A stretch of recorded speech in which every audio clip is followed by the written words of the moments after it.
Okay, so I'm pretty sure we've all been through art block. You know, the feeling where you can't create anything original or of decent quality. Then some of you have probably used a character generator. And if you didn't know what a character generator was, there are these sites online where at a press of a button you can get a randomized character. And though they don't have drawings of what the character looks like, they have descriptions of their appearances, their personality, etc. So as a artist myself, I thought I'd put these to the test and see if they can actually produce a good character. Okay, so when I was speeding this up in my editing program, it got weirdly choppy, and I don't know why. This didn't happen to any of my other clips that I sped up, so I'm just gonna say this editing program does not like MILFs. Moving on, this is Flora Polly Chan. Her nickname is Lazy Flora. She's 35, and she grew up in Sweden, and I'm gonna assume she is currently living in Sweden. So first things first, it said she was mixed, but they never specified what she was mixed with. So I just kind of assume that she's Asian, you know, white Asian, because for one, she grew up in Sweden, and that's a predominantly white country, and her last name is Chan, and that's, you know, sounds like a very Eastern Asian last name. Plus, she's a Buddhist, and I don't know about you, but I don't see many white Buddhists going around. Overall, she seems like a very cool person. You know, she's kind of unstable, but everyone has, you know, their hicks. You know, who doesn't like stealing from candies on a Saturday evening? You know, and she just seems really fun. I mean, she's been married for a long time and to her wife, and they had 4 kids, which is nice. She had a rough childhood. It stated in the thing that her mom committed suicide when she was young, and her dad was not very accepting of her being a lesbian. And let me tell you, when I showed you the clip of me generating the character, I scrolled down after I stopped recording, and there was just like a boatload of information. I went into the multiverse of Flora. It had relationships, it had a timeline, it told me what her favorite color was, what happened on her 6th birthday. It was crazy, man. But like, I guess it's really helpful for writers and stuff. What wasn't very helpful for me was I was very vague about her appearance, so I'm guessing it's more for writers than anything else. You know, it said she had red hair, blue eyes. It's kind of weird for an Asian, but whatever. I'm pretty sure her red hair is dyed because it said it was naturally brown. And so I tried to like draw roots. I don't know if that came out well. And you think because she's a lesbian, she'd be, you know, a leftist or something.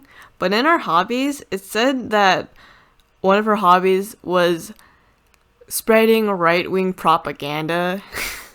And that's just like, I guess everyone loves that redemption arc, you know? You know, anti-heroes and shit. You know, that's why we're here. We can fix them, you know? So here's the finished product, and on to our next character. Alright guys, I'm gonna be kinda honest here. I may or may not be brain damaged, because I was so hyped to have a deaf character, or partially deaf character, and like draw the like hearing aid. But then I never drew the hearing aid, which is weird because I had it written in the notes and all. Like, that was something I wanted to remember and include in her character design, and I just didn't. So, yeah.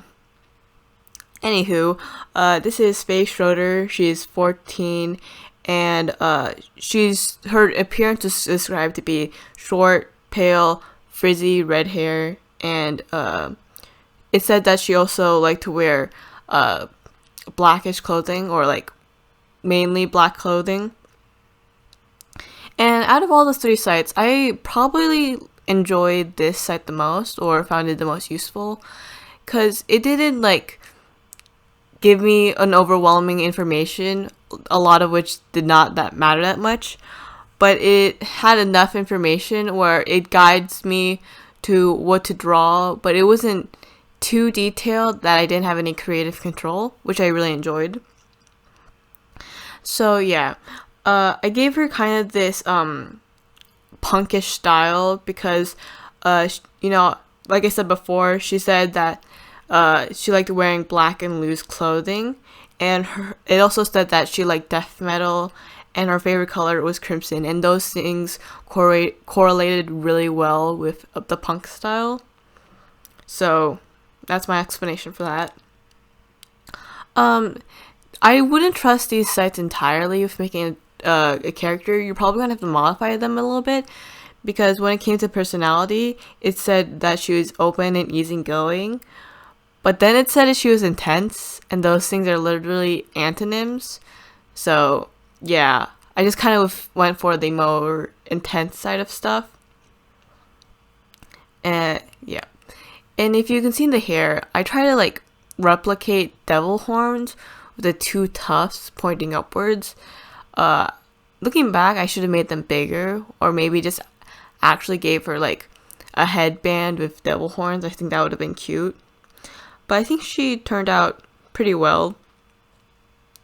I just really like her style. I'm just really into old fashion nowadays and punk and stuff.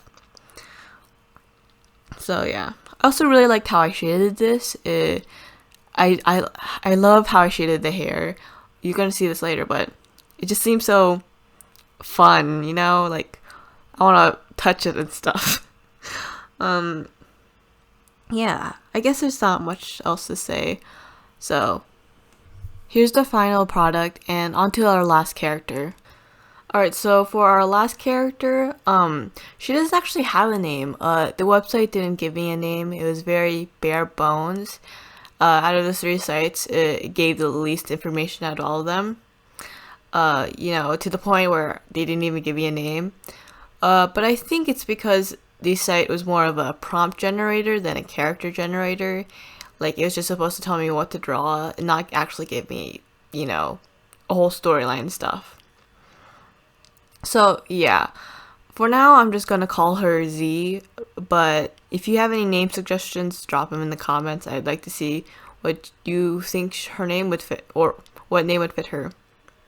So, anyways, I had a lot of fun with this because, as you can see, yeah, I like robots, I like machinery, and I like cyborgs. That's kind of the same thing, but whatever. So when you think of Cyborg, obviously you're gonna think of cyberpunk. So I gave her a cyberpunk type fashion in this drawing, and I actually aged her up a little bit to be a young adult, because most cyberpunk fashion is very form-fitting, especially around the chest area, and it'd be kind of weird if I drew a T in those. So she's a young adult. Yeah, she's a young adult now. I kind of took inspiration from Uraraka, from My Hero Academia, with like the boots. I liked how bouncy they were, and I didn't want to draw any complex machinery because, yeah. What I kind of regret is that I didn't pull her personality through with this. She was supposed to look eccentric or be eccentric, but since I gave her this like half mask thing, you can't see that well because you only have her eyes to, you know, indicate that. And I think I made her eyes too narrow to like really see any personality. So if I were to go back and design this with a little bit more consciousness, I'd either remove the mask or I'd make her eyes wider. So yeah, looking back, should have done better, but it's too late now, I guess. And also, like, a defining feature was hers, the scar. Originally, I was gonna do an X shape, but then I thought that'd be a little cliche, so it's just like that one scar over the eye. Still cliche, but I think it fits her.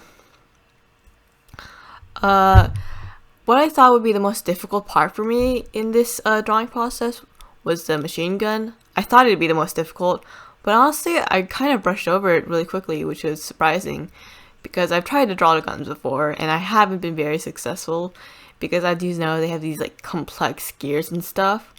But no, actually, this was actually one of the easier parts for me to draw. Don't know why. What was really hard for me was the color palette, actually. You'll see this later, but I like changed a lot of stuff. Like I changed the colors and stuff because I just didn't know how to make it clash well, and it was just weird, you know. Like soon you see me turning these blue lights into purple, but later on I turn them back to blue. So yeah, I think it's because a lot of modern machinery now, they have like these light themes. Like they're not using copper anymore. Copper is old school. They're using metal, or copper's a metal. What am I saying? They're using white metals. So yeah, but white clashes against her dark skin too much, and I didn't want to lighten her skin, so I had to find a way to make that work well with the other aspects. I'm still not completely happy with the color palette, but I definitely think this design out of 3 was the most unique, partially because the site gave me a lot of creative freedom, and because it was in a fantasy setting. You know, you can't be as creative when you're set to the limits of reality, but no one knows what a cyborg is supposed to look like, so I can just go crazy. So yeah, I think I'm gonna change her name later on, but for now it's just Z. And here she is. Look at her in all her glory. And watch me struggle trying to make her pants shiny. I think I gave up partially. Then here's me going back and like changing the colors. Here's the final design for Z, and here are all the characters lined up. They look like some weird band. I listed them though. Overall, I find these generators a good tool to use for making the beginning of an OC. However, I wouldn't completely stay to the design or character that you're given. I would stray a bit away just to have some creative control. But all generators will be linked in the description, and I hope you enjoyed this video. Alright, editing rust here. Somehow I fucked up so badly that I lost all the footage of me generating the character. So you're just gonna have to take my word that this is what was on the sites. Haha, yeah.